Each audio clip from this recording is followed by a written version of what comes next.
யாத்திராகமம் 21 அதிகாரம். மேலும் நீ அவர்களுக்கு அறிவிக்க வேண்டிய பிரமாணங்களாவன.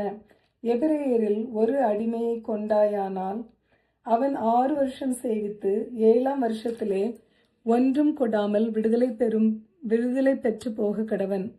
ஒன்றிக்காரனாய் வந்திருந்தானால் ஒன்றிக்காரனாய் போக கடவன். விவாகம் பண்ணினவனாய் வந்திருந்தானால் அவன் பெண்ஜாதி அவனுடைய கூட போக கடவள். அவன் எஜமான் அவனுக்கு ஒரு பெண்ணை விவாகம் செய்து கொடுத்தும் அவள் அவனுக்கு ஆண் பிள்ளையாவது பெண் பிள்ளைகளையாவது பெற்றும் இருந்தால் அந்த பெண்ணும் அவள் பிள்ளைகளும் அவள் எஜமானை சேர கடவர்கள். அவன் மாத்திரம் ஒன்றியாய் போக கடவன்.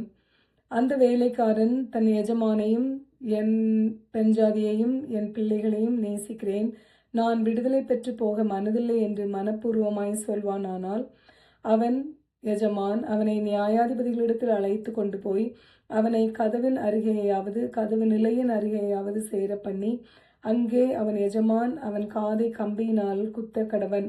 பின்பு அவன் என்றைக்கும் அவனிடத்திலே சேவித்து கொண்டிருக்க கடவன். ஒருவன் தன் மகளை வேலைக்காரியாக விற்று போட்டானால் வேலைக்காரன் விடுதலை பெற்று போவது போல அவள் போகக்கூடாது. அவளை தனக்கு நியமித்து கொண்ட எஜமானின் பார்வைக்கு அவள் தகாதவளாய் போனால் அவள் மீட்கப்படலாம். அவன் அவளுக்கு துரோகம் பண்ணி அவளை அந்நியர் கையில் விற்று போட அவனுக்கு அதிகாரமில்லை. அவன் தன் குமாரனுக்கு அவளை நியமித்திருந்தானால் தன் குமார்த்திகளை நடத்துவது போல அவளையும் நடத்த கடவன். அவன் வேறொரு பெண்ணை கொண்டானாகில் இவளுக்குரிய அன்னவஸ்திர விவாக கடமை ஆகிய இவைகளில் குறைவு செய்யாமல் இருப்பானாக. இம்மூன்றும் அவன் அவளுக்கு செய்யாமற் போனால் அவள் பணம் கொடாமல் விடுதலை பெற்று போக கடவள். ஒரு மனிதனை சாகும்படி அடித்தவன் நிச்சயமாய் கொலை செய்யப்பட கடவன். ஒருவன் பதிவிருந்து கொல்லாமல் தேவ செயலாய் தன் கைக்கு நேரிட்டவனை கொன்றால் அவன் ஓடிப்போய் சேர வேண்டிய ஸ்தலத்தை உனக்கு நியமிப்பேன். ஒருவன் பிறனுக்கு விரோதமாக சதி மோசம் செய்து அவனை துணிகரமாய் கொன்று போட்டால் அவனை என் பலிபீடத்திலிருந்தும் பிடித்து கொண்டு போய் கொலை செய்ய வேண்டும். தன் தகப்பனையாவது தன் தாயையாவது அடிக்கிறவன் நிச்சயமாய் கொலை செய்யப்பட கடவன். ஒருவன் ஒரு மனிதனை திருடி விற்றி போட்டாலும் இவன் அவன் வசத்திலிருக்க கண்டுபிடிக்கப்பட்டாலும் அவன் நிச்சயமாய் கொலை செய்யப்பட கடவன். தன் தகப்பனையாவது தன் தாயையாவது சபிக்கிறவன் நிச்சயமாய் கொலை செய்யப்பட கடவன். மனிதர் சண்டை பண்ணி ஒருவன் மற்றொருவனை கல்லால் எறிந்ததினாலாவது கையால் அடித்ததினாலாவது அவன் சாவாமல் கட்டில் கிடையாய் கிடந்து திரும்ப எழுந்திருந்து வெளியே தன் ஊன்றுகோலை பிடித்து கொண்டு நடமாடினால் அடித்தவன் ஆக்கினைக்கு நீங்களாயிருப்பான். ஆனாலும் அவனுக்கு வேலை மினக்கெட்ட நஷ்டத்தை கொடுத்து அவனை நன்றாய் குணமாக்குவிக்க கடவன். ஒருவன் தனக்கு அடிமையானவனையாவது தனக்கு அடிமையானவளையாவது கோலால் அடித்ததினாலே அவன் கையால் இறந்து போனால் பழிக்கு பழி வாங்கப்பட வேண்டும். 1 நாளாவது 2 நாளாவது உயிரோடு இருந்தால் அவர்கள் அவனுடைய உடைமையாகையால் பழி வாங்க வேண்டியதில்லை. மனிதர் சண்டை பண்ணி கற்பவதியான ஒரு ஸ்திரீயை அடித்ததினால் அவளுக்கு வேறே சேதமில்லாமல் கற்பம் விழுந்து போனால் அடிபட்ட ஸ்திரீயின் புருஷன் அடித்தவன் மேல் சுமத்துகிறதற்கு தக்கதாயும் நியாயாதிபதிகள் செய்யும் தீர்ப்பின்படியும் தண்டம் கொடுக்க வேண்டும். வேறே சேதம் உண்டானால் ஜீவனுக்கு ஜீவன், கண்ணுக்கு கண், பல்லுக்கு பல், கைக்கு கை, காலுக்கு கால், சூட்டுக்கு சூடு, காயத்துக்கு காயம், தழும்புக்கு தழும்பு பழி கொடுக்க வேண்டும். ஒருவன் தன் அடிமையானவன் கண்ணையாகிலும் தன் அடிமை பெண்ணின் கண்ணையாகிலும் அடித்ததினால் அதை கெடுத்தால் அவன் கண்ணுக்கு பதிலாக அவனை விடுதலை பண்ணிவிட வேண்டும். அவன் தன் அடிமையானவன் பல்லையாவது தன் அடிமை பெண்ணின் பல்லையாவது உதிர அடித்தால் அவன் பல்லுக்கு பதிலாக அவனை விடுதலை பண்ணிவிட வேண்டும். ஒரு மாடு ஒரு புருஷனையாவது ஒரு ஸ்திரீயையாவது முட்டினதினால் சாவுண்டானால் அந்த மாடு கல்லெறியப்பட வேண்டும், அதன் மாம்சம் புசிக்கப்படலாகாது. அப்பொழுது மாட்டின் எஜமான் ஆக்கினைக்கு நீங்களாயிருப்பான். தன் மாடு வழக்கமாய் முட்டுகிற மாடாயிருந்து அது அதன் எஜமானுக்கு அறிவிக்கப்பட்டும் அவன் அதை கட்டி வைக்காததினால் அது ஒரு புருஷனையாவது ஒரு ஸ்திரீயையாவது கொன்று போட்டால் மாடும் கல்லெறியப்பட வேண்டும், அதன் எஜமானும் கொலை செய்யப்பட வேண்டும். அபராதம் கொடுக்கும்படி தீர்க்கப்பட்டதானால் அவன் தன் ஜீவனை மீட்கும் பொருளாக விதிக்கப்பட்ட அபராதத்தை கொடுக்க கடவன். அது ஒருவன் மகனை முட்டினாலும் சரி ஒருவன் மகளை முட்டினாலும் சரி இந்த தீர்ப்பின்படியே அவனுக்கு செய்யப்பட வேண்டும். அந்த மாடு ஒரு அடிமையானவனையாவது ஒரு அடிமை பெண்ணையாவது முட்டினால் அதற்கு உடையவன் அவர்களுடைய எஜமானுக்கு 30 சேக்கல் நிறையான வெள்ளியை கொடுக்க கடவன். மாடு கல்லெறியப்பட வேண்டும். ஒருவன் ஒரு குழியை திறந்து வைத்ததினாலாவது ஒரு குழியை வெட்டி அதை மூடாതെ போனதினாலாவது அதிலே ஒரு மாடாவது ஒரு கழுதையாவது விழுந்தால் குழிக்கு உடையவன் அதற்கு ஈடாக பணத்தை மிருகத்தின் எஜமானுக்கு கொடுக்க கடவன். செத்ததோ அவனுடையதாக வேண்டும்.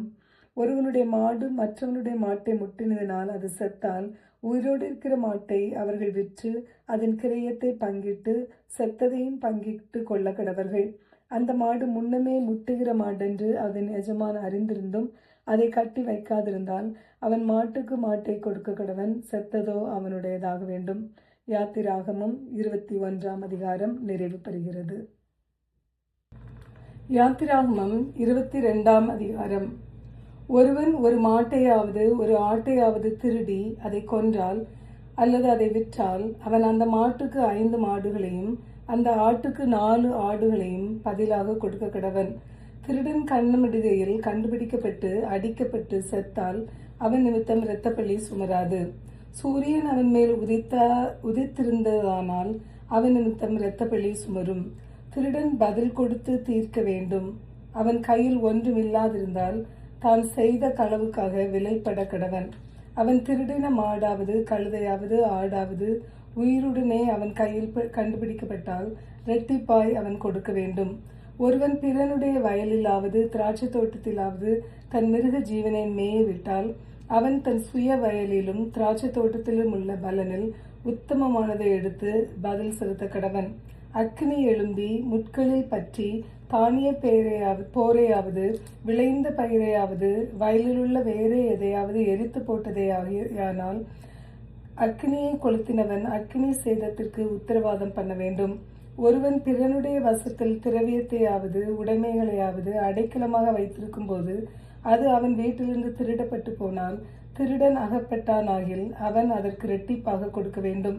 திருடன் அகப்படாதே போனால் அந்த வீட்டுக்காரன் தானே பிறனுடைய பொருளை அபகரித்தானோ இல்லையோ என்று அறியும்படி நியாயாதிபதிகளிடத்தில் அவனை கொண்டு போக வேண்டும். காணாமற் போன மாடு கழுதை ஆடு வஸ்திரம் முதலியவைகளில் யாதொன்றை பிறனொருவன் தன்னுடையதென்று சொல்லி குற்றஞ்சாட்டினால் இருதரத்தாருடைய வழக்கும் நியாயாதிபதிகளிடத்தில் வரக்கடவது. நியாயாதிபதிகள் எவனை குற்றவாளி என்று தீர்க்கிறார்களோ அவன் மற்றவனுக்கு இரட்டிப்பாக கொடுக்க கடவன். ஒருவன் தன் கழுதையாவது மாட்டையாவது ஆட்டையாவது மற்ற யாதொரு மிருக ஜீவனையாவது பிறன் வசத்தில் விட்டிருக்கும் போது அது செத்தாலும் சேதப்பட்டு போனாலும் ஒருவரும் காணாதபடி ஓட்டிக்கொண்டு போகப்பட்டாலும் அவன் தான் பிறனுடைய பொருளை அபகரிக்கவில்லை என்று கர்த்தர் பேரிலிடும் ஆணை அவர்கள் இருவருக்கும் நடு தீர்க்க கடவது. உடையவன் அதை அங்கீகரிக்க வேண்டும், மற்றவன் பதிலளிக்க வேண்டுவதில்லை. அது அவன் வசத்திலிருந்து திருடப்பட்டு போயிற்றானால் அவன் அதன் எஜமானுக்கு அதற்காக உத்தரவாதம் பண்ண கடவன். அது பீருண்டு போயிற்றானால் அதற்கு சாட்சியை ஒப்புவிக்க வேண்டும். பீருண்டதற்காக அவன் உத்தரவாதம் பண்ண வேண்டுவதில்லை. ஒருவன் பிறனிடத்தில் எதையாகிலும் இரவலாக வாங்கினது உண்டானால் அதற்கு உடையவன் கூட இராத போது அது சேதப்பட்டாலும் செத்து போனாலும் அவன் அதற்கு உத்தரவாதம் பண்ண வேண்டும். அதற்கு உடையவன் கூட இருந்தானாகில் அவன் உத்தரவாதம் பண்ண வேண்டுவதில்லை. அது வாடகைக்கு வாங்கப்பட்டிருந்தால் அது அவன் வாடகைக்கு வந்த சேதம். நியமிக்கப்படாத ஒரு கன்னிகையை ஒருவன் மோசம் போக்கி அவளோடே சயனித்தால் அவன் அவளுக்காக பரிசம் கொடுத்து அவளை விவாகம் பண்ண கடவன். அவள் தகப்பன் அவளை அவனுக்கு கொடுக்க மாட்டேன் என்றானாகில் கன்னிகைகளுக்காக கொடுக்கப்படும் பரிசு முறையின்படி அவன் பணத்தை நிறுத்து கொடுக்க வேண்டும். சூனியக்காரியை உயிரோடே வைக்க வேண்டாம். மிருகத்தோடே புணருகிறவன் எவனும் கொல்லப்பட வேண்டும். கர்த்தர் ஒருவருக்கே ஒழிய வேறே தேவர்களுக்கு பலியிடுகிறவன் சங்கரிக்கப்பட கடவன். அந்நியனை சிறுமைப்படுத்தாமலும் ஒடுக்காமலும் இருப்பீர்களாக. நீங்களும் எகிப்து தேசத்தில் அந்நியர்களாக இருந்தீர்களே.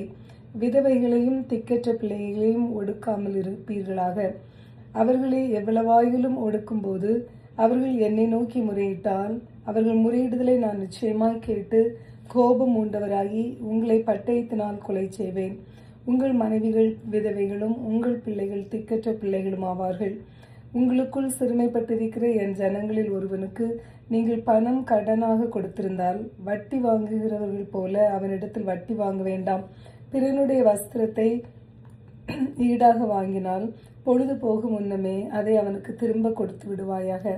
அவன் போர்வை அதுதானே, அதுவே அவன் தன் உடம்பை மூடிக்கொள்ளுகிற வஸ்திரம். வேறு எதினாலே போர்த்து படுத்துக் கொள்ளுவான்?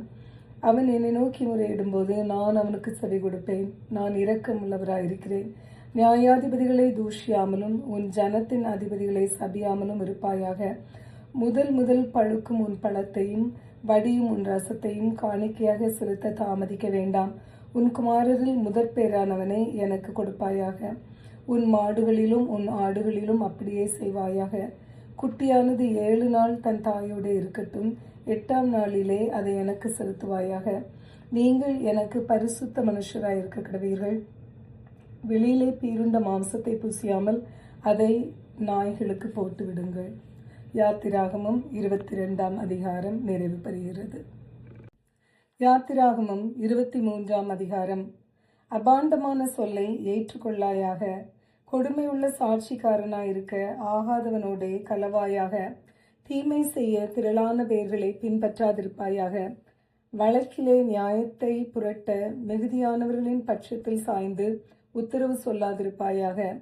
வியாச்சியத்திலே தரித்திரனுடைய முகத்தை பாராயாக. உன் சத்துருவின் மாடாவது அவனுடைய கழுதையாவது தப்பிப்போக கண்டால் அதை திரும்ப அவனிடத்தில் கொண்டு போய் விடுவாயாக. உன்னை பகைக்கிறவனுடைய கழுதை சுமையோடு விழுந்து கிடக்க கண்டாயானால் அதற்கு உதவி செய்யாதிருக்கலாமா? அவசியமாய் அவனோட கூட அதற்கு உதவி செய்வாயாக.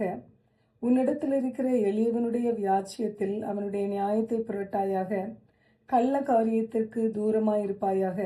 குற்றமில்லாதவனையும் நீதிமானையும் கொலை செய்யாயாக. நான் துன்மார்க்கனை நீதிமான் என்று தீர்க்க மாட்டேன். பரிதானம் வாங்காதிருப்பாயாக. பரிதானம் பார்வையுள்ளவர்களை குருடாக்கி நீதிமான்களின் வார்த்தைகளை புரட்டும். அந்நியனை ஒடுக்காயாக. எகிப்து தேசத்தில் அந்நியர்களாயிருந்த நீங்கள் அந்நியனுடைய இருதயத்தை அறிந்திருக்கிறீர்களே. 6 வருஷம் நீ உன் நிலத்தில் பயிரிட்டு அதன் பலனை சேர்த்துக்கொள். 7ஆம் வருஷத்தில் உன் ஜனத்திலுள்ள எளியவர்கள் புசிக்கவும் மீதியானதை வெளியின் ஜந்துக்கள் தின்னவும் அந்த நிலம் சும்மா கிடக்க விட்டு விடுவாயாக. உன் திராட்சை தோட்டத்தையும் உன் ஒலிவத் தோப்பையும் அப்படியே செய்வாயாக. 6 நாள் உன் வேலையை செய்து 7ஆம் நாளிலே உன் மாடும் உன் கழுதையும் இளைப்பாறவும் உன் அடிமை பெண்ணின் பிள்ளையும் அந்நியனும் இளைப்பாறவும் ஓய்ந்திருப்பாயாக. நான் உங்களுக்கு சொன்னவைகள் யாவற்றிலும் சாவதானமாயிருங்கள். அந்நிய தேவர்களின் பெயரை சொல்லவே வேண்டாம். அது உன் வாயிலிருந்து பிறக்க கேட்கப்படவும் வேண்டாம். வருஷத்தில் 3 தரம் எனக்கு பண்டிகை ஆசரிப்பாயாக. புளிப்பில்லா அப்ப பண்டிகையை கொண்டாடி நான் உனக்கு கட்டளையிட்டபடியே ஆபிப் மாதத்தின் குறித்த காலத்தில் 7 நாள் புளிப்பில்லா அப்பம் புசிப்பாயாக. அந்த மாதத்தில் எகிப்திலிருந்து புறப்பட்டாயே. என் சந்நிதியில் வெறும் கையாய் வர வேண்டாம். நீ வயலில் விதைத்த உன் பயிர் வேலைகளின் முதற் பலனை செலுத்துகிற அறுப்புக்கால பண்டிகையையும் வருஷ முடிவிலே நீ வயலில் உன் வேலைகளின் பலனை சேர்த்து தீர்த்த போது சேர்ப்பு கால பண்டிகையையும் ஆசரிப்பாயாக.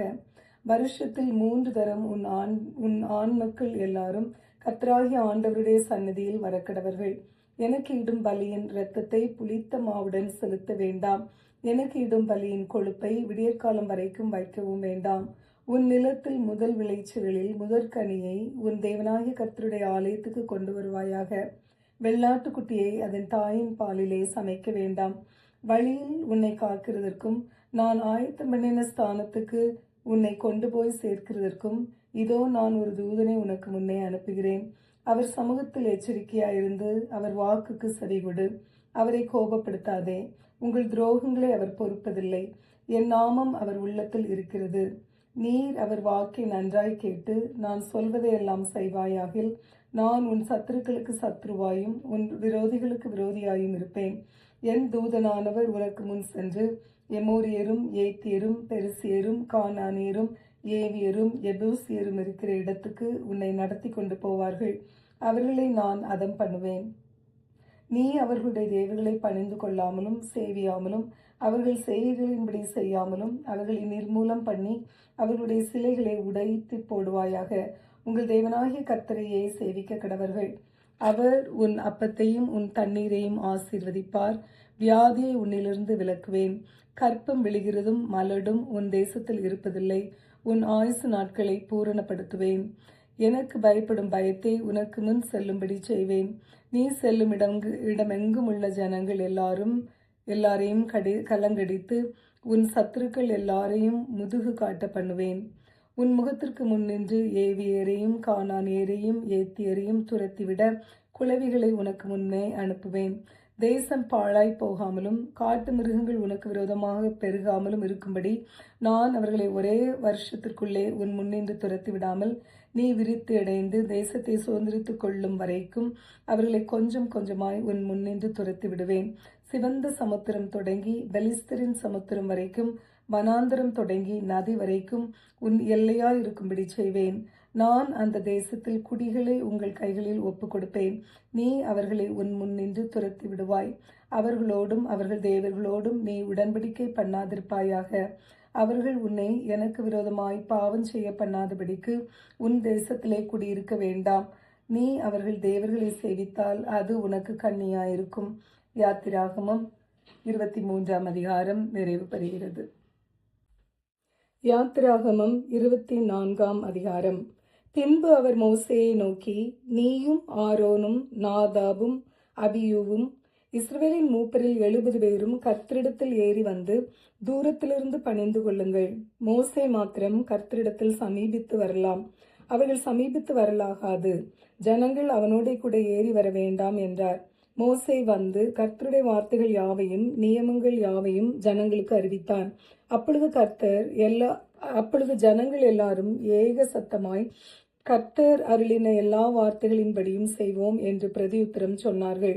மோசே கர்த்தருடைய வார்த்தைகளை எல்லாம் எழுதி வைத்து அதிகாலமே எழுந்து மலையின் அடியில் ஒரு பலிபீடத்தை கட்டி இஸ்ரவேலுடைய 12 கோத்திரங்களுடைய இலக்கத்தின்படியே 12 தூண்களை நிறுத்தினான். இஸ்ரவேல் புத்திரரின் வாலிபரை அனுப்பினான். அவர்கள் சர்வாங்க தகன பலிகளை செலுத்தி கர்த்தருக்கு சமாதான பலிகளாக காளைகளை பலியிட்டார்கள்.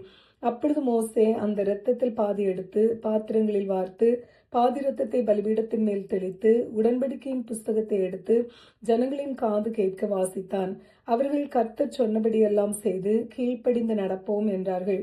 அப்பொழுது மோசே இரத்தத்தை எடுத்து ஜனங்கள் மேல் தெளித்து, இந்த வார்த்தைகள் யாவையும் குறித்து கர்த்தர் உங்களோட பண்ணின உடன்படிக்கையின் இரத்தம் இதுவே என்றான். பின்பு மோசேயும் ஆரோனும் நாதாபும் அபியூவும் இஸ்ரவேலுடைய மூப்பரில் 70 பேரும் ஏறி போய் இஸ்ரவேலின் தேவனை தரிசித்தார்கள். அவருடைய பாதத்தின் கீழே நீல கல்லில் லைத்த வேலைக்கு ஒப்பாகவும் தெளிந்த வானத்தின் பிரபைக்கு ஒப்பாகவும் இருந்தது. அவர் இஸ்ரவேல் புத்திரருடைய அதிபதிகள் மேல் தம்முடைய கையை நீட்டவில்லை. அவர்கள் தேவனை தரிசித்து பின்பு புசித்து குடித்தார்கள்.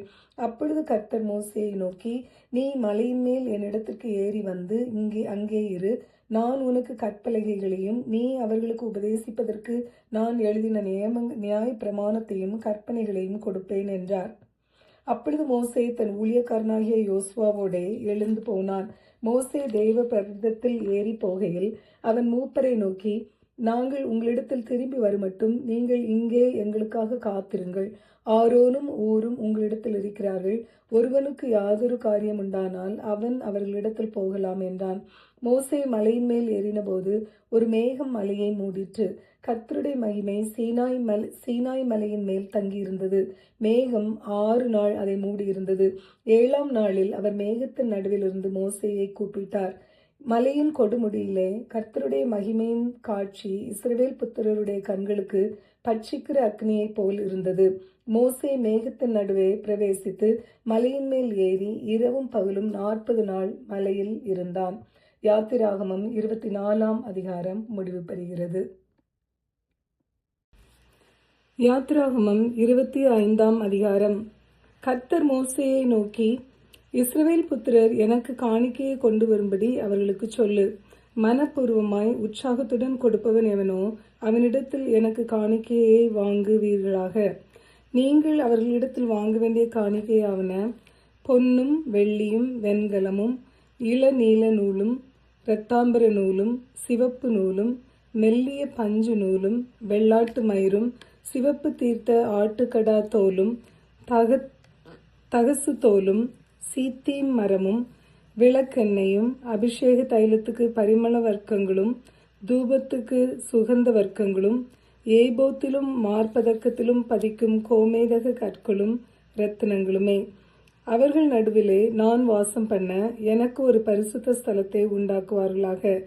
நான் உனக்கு காண்பிக்கும் வாசஸ்தலத்தின் மாதிரியின்படியும் அதனுடைய எல்லா தட்டுமுட்டுகளின் மாதிரியின்படியும் அதை செய்வீர்களாக. சித்தீம் மரத்தினால் ஒரு பெட்டியை பண்ண கடவீர்கள். அதன் நீளம் 2.5 முழமும் அதன் அகலம் 1.5 முழமும் அதன் உயரம் 1.5 முழமுமாயிருப்பதாக. அதை எங்கும் பசும் பொன் தகட்டால் மூடுவாயாக. நீ அதன் உட்புறத்தையும் வெளிப்புறத்தையும் அதனால் மூடி அதன் மேல் சுற்றிலும் பொன்னினால் திறனையை உண்டாக்கி அதற்கு 4 பொன் வளையங்களை வார்ப்பித்து அவைகளை அதன் 4 மூலைகளிலும் போட்டு ஒரு பக்கத்தில் 2 வளையங்களும் மறுபக்கத்தில் 2 வளையங்களும் இருக்கும்படி தைத்து சித்தீம் மரத்தால் தண்டுகளை செய்து அவைகளை பொன் தகட்டால் மூடி அந்த தண்டுகளால் பெட்டியை சுமக்கும்படி அவைகளை பெட்டியின் பக்கங்களில் இருக்கும் வளையங்களிலே பாய்ச்ச கடவாய். அந்த தண்டுகள் பெட்டியிலிருந்து கலற்றப்படாமல் அதன் வளையங்களிலே இருக்க வேண்டும். நான் உனக்கு கொடுக்கும் சாட்சி பிரமாணத்தை அந்த பெட்டியிலே வைப்பாயாக. பசும் பொன்னினாலே கிருபாசனத்தை பண்ணுவாயாக. அது 2.5 முழ நீளமும் 1.5 முழ அகலமுமாய் இருக்க கடவது. பொன்னினால் 2 கேருபீன்களை செய்வாயாக. பொன்னை தகடாய் அடித்து அவைகளை செய்து கிருபாசனத்தின் 2 ஓரங்களிலும் வைப்பாயாக. ஒரு புறத்து ஓரத்தில் ஒரு கேருபீனையும் மறுபுறத்து ஓரத்தில் மற்ற கேருபீனையும் பண்ணிவை. அந்த கேருபீன்கள் கிருபாசனத்தின் 2 ஓரங்களிலும் அதனோட ஏக வேலையாயிருக்கும்படி அவைகளை பண்ண கடவாய். அந்த கேருபீன்கள் தங்கள் செட்டைகளை உயர விரித்து தங்கள் செட்டைகளால் கிருபாசனத்தை மூடுகிறவைகளும் ஒன்றுக்கொன்று எதிர்முகமுள்ளவைகளுமாய் இருக்க கடவுது. கேருபீன்களின் முகங்கள் கிருபாசனத்தை நோக்குகிறவைகளாய் இருப்பதாக. கிருபாசனத்தை பெட்டியின் மீதில் வைத்து பெட்டிக்குள்ளே நான் உனக்கு கொடுக்கும் சாட்சி பிரமாணத்தை வைப்பாயாக. அங்கே நான் உன்னை சந்திப்பேன். கிருபாசனத்தின் மீதிலும் சாட்சி பெட்டியின் மேலும் நிற்கும் 2 கேருபீன்கள் நடுவிலும் இருந்து நான் இஸ்ரவேல் புத்திரருக்காக உனக்கு கற்பிக்கப் போகிறவைகளையெல்லாம் உன்னோடே சொல்லுவேன். சித்தீம் மரத்தால் ஒரு மேஜையையும் பண்ணுவாயாக. அது 2 முழ நீளமும் 1 முழ அகலமும் 1.5 முழ உயரமுமாய் இருப்பதாக. அதை பசும் பொன் தகட்டால் மூடி சுற்றிலும் அதற்கு பொன்னினால் திறனையை உண்டாக்கி சுற்றிலும் அதற்கு 4 விரற்கடையான சட்டத்தையும் அதன் சட்டத்திற்கு சுற்றிலும் பொன்னினால் திறனையையும் உண்டாக்கி அதற்கு 4 பொன் வளையங்களை பண்ணி அவைகளை அதன் 4 கால்களுக்கு இருக்கும் 4 மூலைகளிலும் தைக்க கடவாய். அந்த வளையங்கள் மேஜையை சுமக்கும் தண்டுகளுக்கு இடங்களாக இருக்கும்படி சட்டத்தின் அருகே இருக்க வேண்டும். அந்த தண்டுகளை சீத்தீம் மரத்தினால் செய்து அவைகளை பொன் தகட்டால் மூட கடவாய். அவைகளால் மேஜை சுமக்கப்பட வேண்டும். அதற்குரிய தட்டுகளையும் தூபகரண்டிகளையும் கிண்ணங்களையும் பானபலி கரகங்களையும் பண்ண கடவாய். அவைகளை பசும் பொன்னினால் பண்ண கடவாய். மேஜையின் மேல் நித்தமும் என் சந்நிதியில் சமூக தப்பங்களை வைக்க கடவாய். பசும் பொன்னினால் ஒரு குத்து விளக்கையும் உண்டாக்குவாயாக. அது பொன்னினால் அடிப்பு வேலையாய் செய்யப்பட வேண்டும். அதன் தண்டும் கிளைகளும் மொக்குகளும் பழங்களும் பூக்களும் பொன்னினால் செய்யப்பட வேண்டும். 6 கிளைகள் அதன் பக்கங்களில் விட வேண்டும். குத்துவிளக்கின் 3 கிளைகள் அதன் ஒரு பக்கத்திலும் குத்துவிளக்கின் 3 கிளைகள் அதன் மறுபக்கத்திலும் விட வேண்டும். ஒவ்வொரு கிளையிலே வாதுமை கொட்டைக்கு ஒப்பான 3 மொக்குகளும் 1 பழமும் 1 பூவும் இருப்பதாக. குத்து விளக்கிலிருந்து புறப்படும் 6 கிளைகளும் அப்படியே இருக்க வேண்டும். விளக்கு தண்டிலோ வாதுமை கொட்டைக்கு ஒப்பான 4 மொக்குகளும் பழங்களும் பூக்களும் இருப்பதாக. அதிலிருந்து புறப்படும் 2 கிளைகளின் கீழ் 1 பழமும் வேறு 2 கிளைகளின் கீழ் 1 பழமும் மற்ற 2 கிளைகளின் கீழ் 1 பழமும் இருப்பதாக. விளக்கு தண்டிலிருந்து புறப்படும் 6 கிளைகளும் அப்படியே இருக்க வேண்டும். அவைகளின் பழங்களும் அவைகளின் கிளைகளும் பொன்னினால் உண்டானவைகளாய் இருப்பதாக. அவையெல்லாம் தகடாய் அடித்த பசும் பொன்னினால் செய்யப்பட்ட ஒரே வேலையாய் இருக்க வேண்டும். அதில் 7 அகல்களை செய்வாயாக. அதற்கு நேரெதிராய் எரியும்படிக்கு அவைகள் ஏற்றப்பட கடவது. அதன் கத்திரிகளும் சாம்பல் பாத்திரங்களும் பசும் பொன்னினால் செய்யப்படுவதாக. அதையும் அதற்குரிய பனிமூட்டுகள் யாவையும் 1 தாலந்து பசும் பொன்னினால் பண்ண வேண்டும். மலையிலே உனக்கு காண்பிக்கப்பட்ட மாதிரியின்படியே அவைகளை செய்ய எச்சரிக்கையாயிரு. யாத்திராகமம் 25 நிறைவு பெறுகிறது.